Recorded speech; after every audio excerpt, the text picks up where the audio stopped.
Olá, o meu nome é Paulo Cogos e esse é o meu segundo vídeo a respeito do tema pena de morte e que eu faço especialmente para refutar algumas objeções que foram feitas a respeito do tema. Mas antes eu quero corrigir um grave erro que eu cometi no outro vídeo, onde eu falei não leiam David Friedman. Leiam David Friedman, leiam Karl Marx, leiam tudo o que puderem. Eu me expressei muito mal. Eu quis dizer que o David Friedman comete erros metodológicos e caso vocês estejam com pressa, deem preferência às fontes que eu citei. Mas tem coisas boas em David Friedman. Agora vamos ao vídeo. O Rodrigo Souza, da comunidade Debate Político no Facebook, faz as seguintes objeções contra a pena de morte. A primeira é de que a lei privada, o contrato privado, não poderia ser violado mesmo que isso desrespeitasse os direitos naturais. E ele disse que os direitos naturais são um conceito abstrato. Ele fala que o poder de tirar a vida de alguém é grande demais. E ele fala que numa sociedade anarcocapitalista não haveria pena de morte, porque o poder de matar seria barganhado por alguma outra coisa e as próprias pessoas teriam medo dos riscos inerentes à pena de morte. Eu vou refutar um por um. O primeiro é esse de que não haveria pena de morte na sociedade livre. É errado pensar o sistema judiciário privado da mesma forma que nós o pensamos hoje, de forma análoga. O que nós temos hoje é um tribunal onde o promotor acusa o réu, mesmo sabendo que ele é inocente, e onde o advogado de defesa defende o réu, por mais que ele seja um facínora, por mais que ele saiba que ele é culpado. E o pior, o mais bizarro de tudo, é que quem tem mais dinheiro ou mais contatos políticos acaba tendo mais chance de vencer o processo. Ou seja, a ciência, a verdade e a justiça não são levadas em conta. O que é levado em conta é o poder aquisitivo ou político de cada parte. Mas isso só existe porque a justiça hoje é um monopólio coercitivo do Estado. É o socialismo da justiça. Agora, o que o consumidor realmente demanda? As pessoas demandam segurança, justiça e paz. As pessoas demandam respeito aos direitos naturais.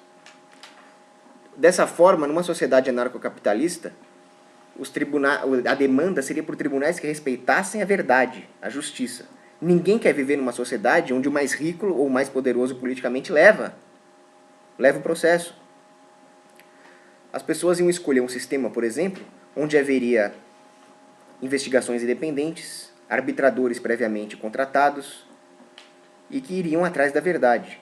Caso um bilionário tentasse subornar um juiz para corromper o veredito, as agências privadas concorrentes estariam loucas para que isso acontecesse e levar esse escândalo para a imprensa e assim poder falir o concorrente. Mas isso só poderia existir numa livre competição entre sistemas judiciários. Agora, essa sociedade privada, ela tenderia ao justnaturalismo. Porque o mercado, desimpedido, ele sempre vai procurar um arranjo cada vez mais eficiente. E um arranjo que respeite os direitos naturais de vida, liberdade e propriedade, ele é um arranjo que maximiza a felicidade e a prosperidade humana. É o arranjo que seria o mais provável de acontecer num livre mercado. E à medida que o livre mercado, que é um processo, o mercado é um processo, ele vai corrigindo os seus erros, ele tende a chegar num arranjo justnaturalista. Por que ele não chega hoje? Porque as pessoas são doutrinadas pelo Estado. E o Estado, ele lucra com a perversão moral e intelectual da humanidade, para que se perpetue o poder político. Para mais detalhes sobre isso, eu recomendo Alexis de Tocqueville. Agora, num livre mercado, há uma convergência de interesses. Por mais que algumas empresas sejam egoístas, sejam antiéticas, sejam imorais, interessa para o mercado que as pessoas sejam pensantes, que elas contribuam com o processo de mercado, que elas participem da divisão de trabalho. Dessa forma, haveria um aprimoramento cultural do homem, onde imperasse a liberdade social e econômica. E as pessoas iriam preferir um sistema cada vez mais eficiente e justo. E a pena de morte é eficiente e justa, conforme eu provei no meu primeiro vídeo. A pena de morte é um direito natural que a vítima tem de aplicar em cima do criminoso. Tendo refutado esse primeiro argumento do Rodrigo Souza, vamos para o segundo. Ele fala que o poder de tirar a vida de alguém é um poder muito grande. Em primeiro lugar, as pessoas sempre têm o poder de tirar a vida de alguém. Elas podem bater o carro, jogar o carro em cima, atirar, esfaquear a pessoa. Elas não costumam fazer isso. Primeiro porque a maioria das pessoas tem um freio moral inato, seja por motivos de biologia evolutiva da espécie humana, seja por motivos celestiais, que é o que eu acredito, eu sou religioso. Mas também porque as pessoas normais, o homem comum, não tem privilégios. Mesmo que a punição não seja o que ela deveria ser, as pessoas são punidas se elas cometerem crimes. O poder de tirar a vida de alguém não é o que corrompe. O que corrompe é o poder de tirar a vida de alguém injustamente. É o poder de cometer um crime e não ser punido por isso. É o poder de tirar a vida de alguém arbitrariamente. É o poder de proteger um assassino da justiça, gerando impunidade. Vamos pegar um exemplo individual para entender melhor. Imagina um cenário de ficção científica, onde um homem invencível, com uma armadura impenetrável, saia por aí cometendo crimes e nenhuma agência privada de segurança e defesa consiga parar esse cara. Ele pode estuprar, ele pode matar, ele pode roubar bancos impunemente. Esse poder que o cara tem vai corrompê-lo, certamente. Ele vai cometer crimes cada vez mais atrozes. Agora, imagina que se forma um exército capaz de combater esse homem, e esse exército tem o poder agora de matá-lo, de parar essa série de crimes. Esse poder não corrompe, esse é o poder de fazer o bem, de proteger a sociedade, de aplicar a justiça. O que corrompe é o poder de assassinar sem ser assassinado, e não de fazer justiça. O poder de tirar a vida do bandido é bom. O poder de tirar uma vida arbitrariamente é ruim. É por isso que numa sociedade anarcocapitalista, ela tenderia a um arranjo onde a pena de morte só seria aplicada obedecido os preceitos da razoabilidade jurídica, ou seja, reunindo provas, num certo grau de certeza muito grande, com o devido processo da lei, com julgamento justo. Agora, de forma nenhuma, Rodrigo, essa sociedade iria impedir a execução de alguém comprovadamente criminoso. Exemplo Champinha, aquele safado vagabundo que torturou a Liana por 3 dias seguidos, estuprou, matou o namorado dela e matou ela. Seria injusto, seria contra a ética do direito natural não matar o Champinha. A justiça é matá-lo. E qualquer pessoa no mundo tem o direito de matá-lo. A minha avó tem o direito de torturar e matar o Champinha. Desde que, é claro, ela reúna provas suficientes da culpa do Champinha. E numa sociedade anarcocapitalista, ninguém vai querer viver num lugar onde cada um pode sair matando e alegando culpa, a torto e a direito. Existiriam contratos privados que garantiriam o devido processo da lei. Mas o fato é que o poder de tirar a vida de alguém como o Champinha é algo positivo. Agora, o monopólio da justiça e da força que viole os direitos naturais, isso sim corrompe.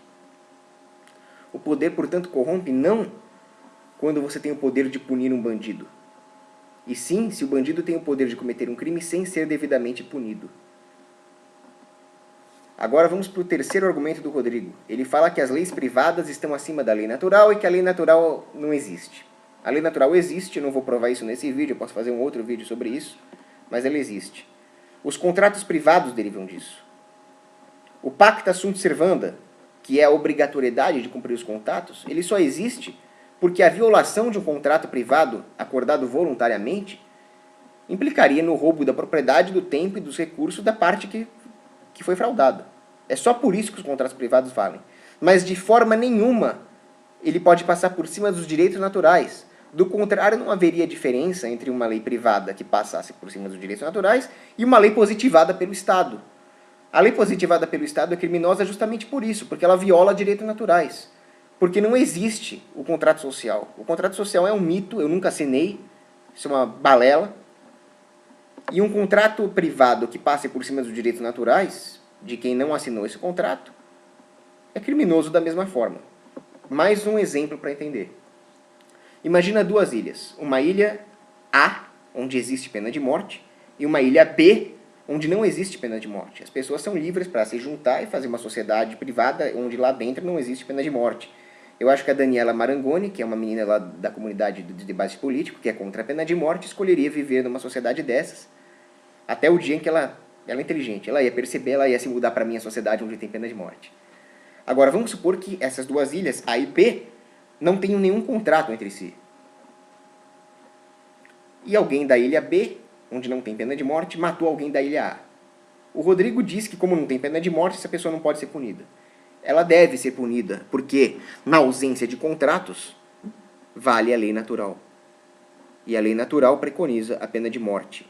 Do contrário, se nós aplicássemos a ideia do Rodrigo, bastaria que um grupo de bárbaros montasse uma sociedade privada onde não tem pena de morte para saques, e eles poderiam sair saqueando o resto do mundo, impunemente. Ou, pelo menos, não tendo uma pena à altura. Pela lógica, eles também poderiam dizer que a pena para saque é uma multa de R$1. E aí nós teríamos que respeitar a lei deles? De jeito nenhum.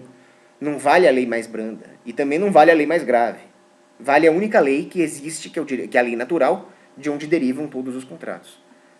Para entender por que não vale a lei mais branda, imagina que uma ilha A pune alguém que cuspa na cara do outro com uma multa. A ilha B não, a ilha B tem pena de morte para cuspir na cara. Agora, se um da ilha A cospe na cara de alguém da ilha B, vale a proporcionalidade preconizada pela teoria do direito natural. Você não pode executar alguém só porque ele cuspiu na sua cara. Finalmente, vamos entender aquela questão do risco, do medo que as pessoas teriam da pena de morte. Para entender isso, eu proponho uma analogia com o controle de armas. O controle de armas numa sociedade privada se daria da seguinte forma. Você tem o direito de se armar, de se defender. É um direito natural também. Você pode ter uma faca, você pode ter uma pistola automática, um fuzil, uma metralhadora. Agora vamos subindo. Você pode ter um tanque, você pode ter um cruzador, você pode ter uma ogiva nuclear estratégica, ou se todas as pessoas do mundo tiverem ogivas nucleares estratégicas, isso seria um risco inaceitável. Eu acho que seria um risco inaceitável.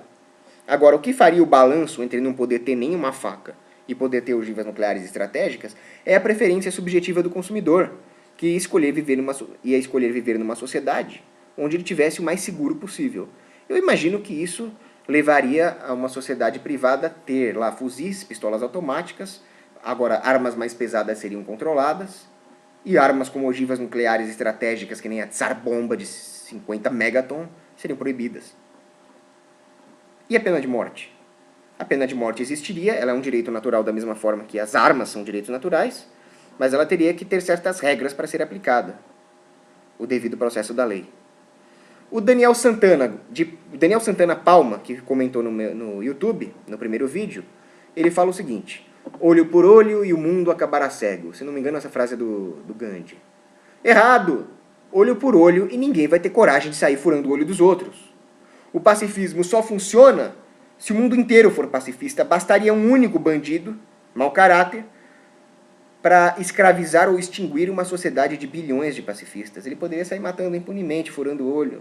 E olho por olho e o mundo acabará cego, ninguém mexe com ele. Nem o bandido gostaria de viver numa sociedade onde não existe nenhum tipo de punição. Ele ia roubar e em seguida iria ser roubado. Nem o bandido quer isso. A refutação lógica do pacifismo é que uma sociedade pacifista geraria um número horrendo de agressões que não seriam punidas. Parece um paradoxo. E é. O pacifismo ele se autorrefuta. Agora, o Daniel Santana Palma, ele fala também que a punição serve para o criminoso não cometer mais crimes. Isso seria uma medida técnica, não seria uma punição. A função da punição é punir. É fazer o bandido sofrer pelo crime que ele cometeu. É punição. Agora, alguma medida que coíbe o crime, e a pena de morte coíbe isso, é uma coisa utilitarista. A punição ela reside em argumentos lógicos e morais. E qualquer argumento utilitarista aqui seria no máximo um acessório. Tendo refutado as objeções feitas contra a pena de morte, eu concluo o vídeo. Um abraço.